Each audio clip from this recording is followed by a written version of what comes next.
Well, Sean, congratulations on the victory. You don't seem like someone that needs any extra motivation to go out there and get the job done. But, just given all of, what Joaquin was saying before this, maybe you thought it was a little annoying, him saying that the loser's going to get cut and everything.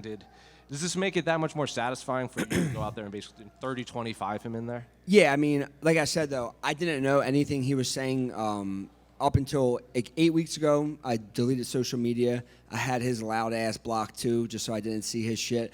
But it would come across sometimes, and like you guys told me that day, what he said about one of us getting cut, which obviously Buckley's, I just murked him for 15 minutes, but he's not going to lose his job on Monday. You know what I'm saying? He's an amazing fighter, and that's he just says stupid stuff. I don't think he believes most of the stuff he says. Just like when I first seen him at the Fighter Hotel, I walked right up to him. He was sitting down.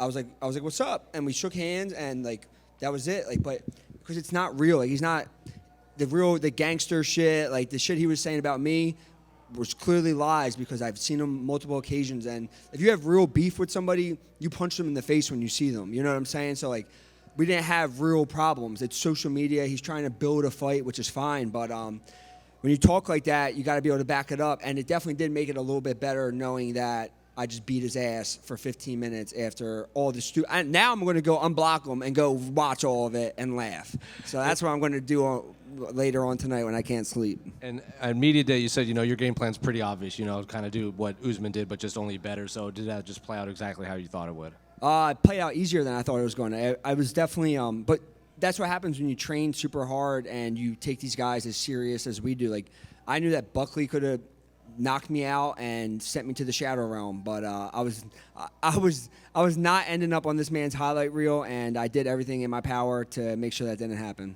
And I guess what's next for you? Because, Ian it seems like Ian's going to get a title shot. Prates wants the title shot. Everybody wants a title shot. Morales still isn't booked, so I guess you want to fight up, but Yeah. all those guys just aren't matched up yet. Do you have to fight back down? And I assume it's Philly and whoever is across. I would fight, fighting back, like, I don't know who's booked right now. I'd fight Usman because he's a former champion. I think that would make sense. Might be going up. I heard he's going up to middleweight. So I've fought back. Like, I beat Leon Edwards. I was the #1 contender. I fought Morales. I just fought back again. I deserve to fight up. So we'll see how it plays out. Like, I would love to fight in Philly, but it's got to make sense for me, man. I'm 33 years old. I'm getting better and better every time I go out there. And I want to be a UFC champion, and I'm just trying to inch my way towards that. Do you think it would make sense if Ian gets the title shot? It should be you and Carlos. I would 100% Carlos Prates. I would fight Prates 100%. I've asked for that fight before.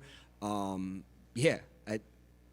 do it. And then just last one for me, I have to ask about the weird betting lines that were happening before this fight. Did that reach you at all? Because it seems pretty wild that they swung that. Somebody at the UFC reached out to me a couple hours before my fight and just made sure I was fine. And I was sitting like this, getting worked on by my strength coach. Well, just got done getting worked on, and I was like, I'm completely fine. There's nothing wrong with me. My wife was upstairs. They already all knew about it, but they weren't telling me because they didn't want to let anything get in my head. But as soon as they called, I told them I'm good. I went one ear, went out the other. Like I said, I didn't know if I could have been a minus 10,000 favorite or a plus 10,000. I wouldn't have known because I didn't look. So yeah, I'm completely fine. And somebody just lost a bunch of money. Congrats, Sean. Thank you. You made the ground games entertaining again, not again, entertaining.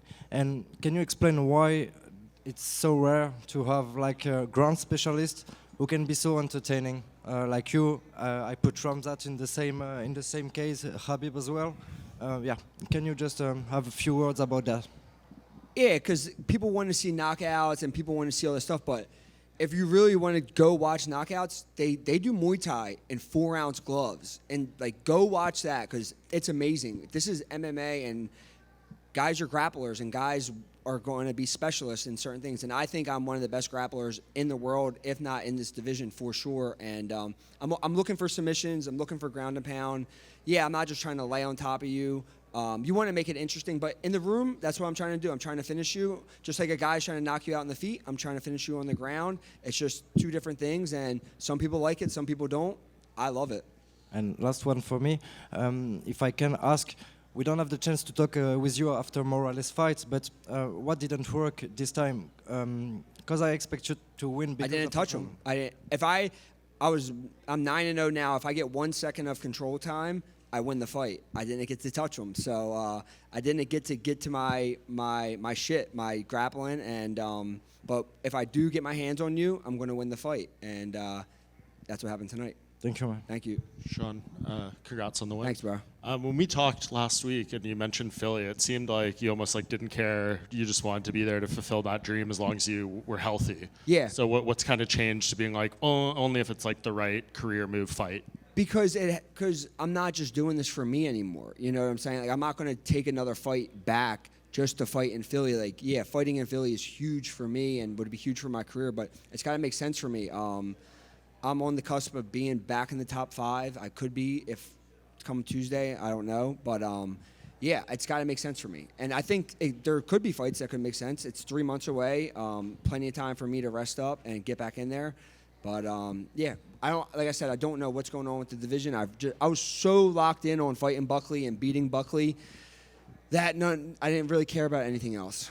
So I don't know I don't know what's going on in the division. What's the message for someone to come fight you there, one of those top guys? I'm sure it's going to be hostile as hell for them. And I guess to the UFC to try to push one of those guys to fight you, like how big of a draw are you for that market when that event goes down? I'm the only fighter who was born in Philly, trains in Philly, resides in Philly, never left Philly. So I'm the guy. You know what I'm saying? Like, there's been guys before me who are from Philly, but I love them to death, but they've gone to other camps. I've never left my city. So Philly's my city, and I would love to fight there, but like I said, it's got to make sense. Sean over here. Congratulations. Oh, what's up? So do you feel like that was your most dominant performance to date in the UFC? I mean, yeah, and Leon, Kelvin, but that's how they're all going to look once I get you where I want to get you at. So I just have to believe in myself the way I did tonight, and they're all going to look like that. You told Rogan in the post-fight that last fight you weren't mentally, I don't remember exactly what you said, you weren't mentally there, you weren't mentally in it. What changed between then and now for this fight? There was just shit before the fight that happened that was out of my control, that was hard to stay locked in for 15 minutes, and it cost me. But I knew tonight that there was nothing on this planet, whether it's betting lines or this or that, nothing was going to take me off my course of doing what I had to do to Buckley. Last time UFC was in Philly, you were like 4 months away from making your debut or something like that. You weren't even in there. So if you can remember back, did you have any thoughts? Were you at that event? Were you like, I'm going to be in that octagon someday? Yeah, I was at the event. It was Justin Gaethje and Edson Barboza. And, yeah, I was there, and I think I just defended my belt for CFFC, and yeah, it's a dream of mine to fight at Wells Fargo. I'm not calling it whatever it's called now. It's Wells Fargo, and yeah. So hopefully things align, and they will get me on that card. It would be an honor to fight in front of my hometown. And then last one for me, just on the theme of Philly, your Sixers down 0-3, facing elimination. Any words of motivation for your fellow professional sports team? Man, I'm just worried about Team Brady, so that's the only thing that matters to me. John over here from Tunnel Vision Network. You've spoken about Philly and just how much you carry. How much does that go into the fight? Being from Philly, there's a unique energy, it's a unique swag. Yeah. Fighting in Jersey right here, right across the bridge. What does this mean to you? And just can you explain, how do you embrace being from Philly in your fight? Yeah, it's just blue collar, man. I cut my teeth fighting in Philly, fighting in AC, back and forth. Like I said, our gyms, we don't have a big super gym. We have a gym on a 4th floor in a warehouse. It's fucking hot in the summers. It's cold in the winter, but we make it work, and we've made some amazing fighters out of there. And there's been great fighters out of Philly before, but I really feel like we have something special going right now. Even we have Kyle Dawkins that comes and trains with us a couple times a week. And, yeah, man, we're just tough. We're not flashy, but we get the job done when we have to. Did tonight feel like a home game for you? Tonight felt like a home game. Driving up here, I had a huge Airbnb. We literally had Saturday morning sparring practice at a gym 5 minutes from my Airbnb. We just made it a normal day, and yeah, I'm going to drive home with my wife tomorrow morning. I might drive home tonight so I can wake up and be with my daughter. But I'll be home with my daughter first thing in the morning with my family, and that's what means the most to me. Appreciate you. Thanks, brother. Thank you, guys.